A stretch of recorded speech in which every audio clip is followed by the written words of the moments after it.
बिस्मिल्लाहिर्रहमानिर्रहीम। आज हमने जो एक्सरसाइज स्टार्ट करनी है वो है एक्सरसाइज 4.1 फैक्टराइजेशन से रिलेटेड है। क्वेश्चन नंबर 1 आपके पास है, factorise by identifying common factor.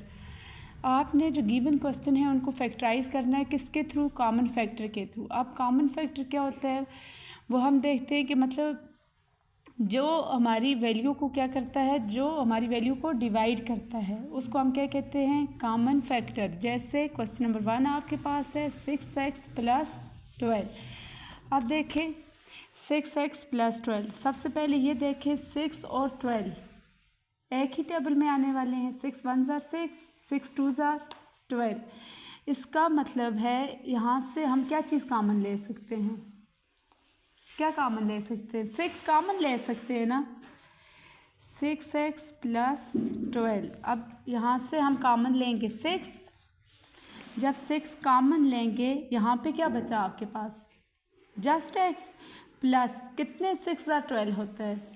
6 × 2 = 12। यानी कि अब देखें 12 डिवाइडेड बाय 6, 6 × 1 = 6, 6 × 2 = 12। तो इसका मतलब है जो गिवन हमारे पास आंसर आएगा वो आएगा 6 × x + 2। समझ आई? अब नेक्स्ट आपके पास जो क्वेश्चन है वो आपके पास है 15। क्वेश्चन आपके पास है 15y² + 20y। अब हम देखते हैं इसको हमने कैसे फैक्टराइज करना है। 15y² + 20y। सबसे पहले ये देखें ये दोनों कौन से एक ही टेबल में आने वाले हैं। अगर हम 2 का टेबल लेते हैं, जब हम 2 का टेबल लेते हैं, अब हमें पता है 20, तो 2 × 10 = 20। जब हम 15 लेंगे 15/2, तो हमें पता है 15 तो 2 के ऊपर डिवाइड नहीं हो सकता। अगर हम 3 का टेबल लेते हैं 15 डिवाइडेड बाय 3, 3 × 1 = 3, 3 × 5 = 15, लेकिन 20 उसके ऊपर फुल डिवाइड नहीं होगा। अगर हम लेते हैं 4 का टेबल तो 15 नहीं आएगा। इसी तरह हम कौन सा टेबल लेंगे? 5 का टेबल। अब देखें 15/5, 5 × 1 = 5, 5 × 3 = 15।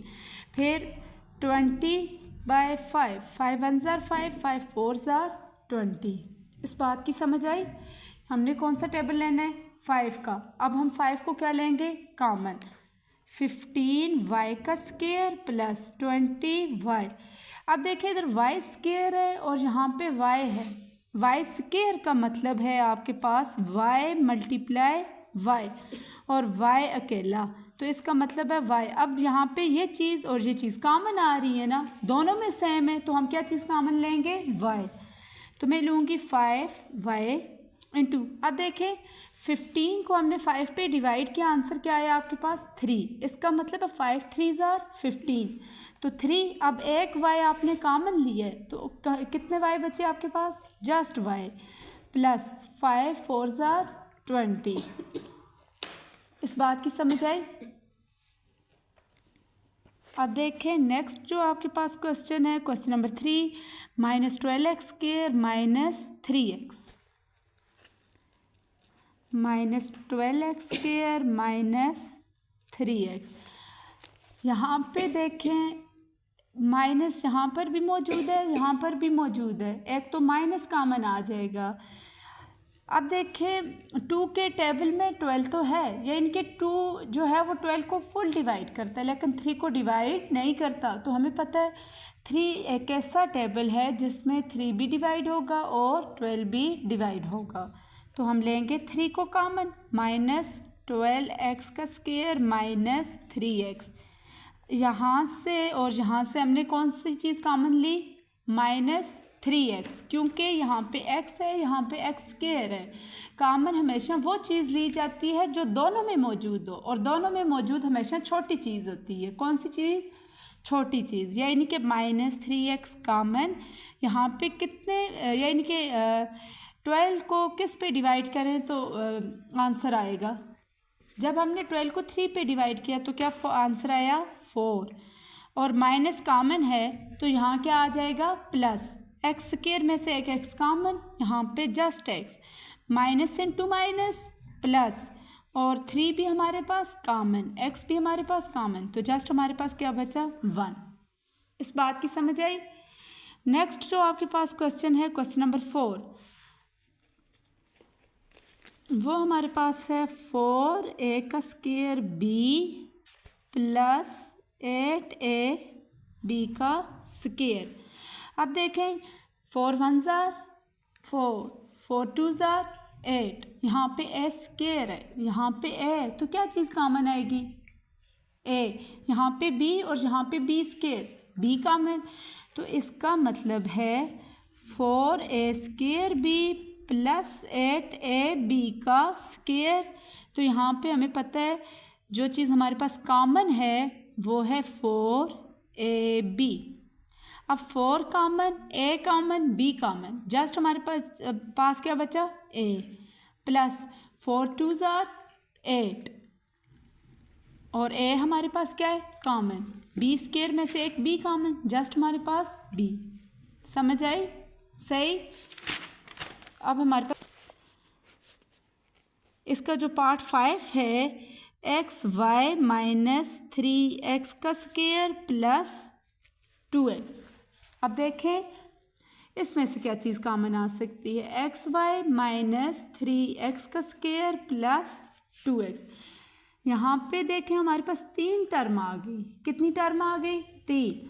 अब देखें यहाँ फर्स्ट टर्म में xy, सेकंड में जस्ट 3x² और थर्ड में 2x। तो इसका क्या मतलब हुआ? हमारे पास जो होल कॉमन चीज़ आ रही है वो जस्ट हमारे पास x है, x कॉमन, और हमारे पास बच जाएगा y माइनस 3x, क्योंकि एक x हमने कॉमन ले लिया है, प्लस 2। समझ आई? नेक्स्ट आपके पास क्वेश्चन है 3a² b minus 9ab² plus 15ab। इसका part 6, 3a² b minus 9ab² plus 15ab। अब देखें यहाँ से क्या चीज़ कॉमन आ सकती है? 3a² b minus 9ab² plus 15ab। देखें 3 1 jar 3 3 jar 3 5 jar 15, a² a, तो जस्ट a कॉमन आएगा, b² b, तो b कॉमन आएगा। इसका मतलब है 3ab, यहाँ से 3b कॉमन, a भी कॉमन, b भी कॉमन, जस्ट हमारे पास क्या बचा? a माइनस 3 कॉमन है, तो कितने 3 जार 9 होगा, 3 3 jar 9, a common, b common, just b, plus 3 5 jar 15, a और b दोनों कॉमन। अंडरस्टैंड?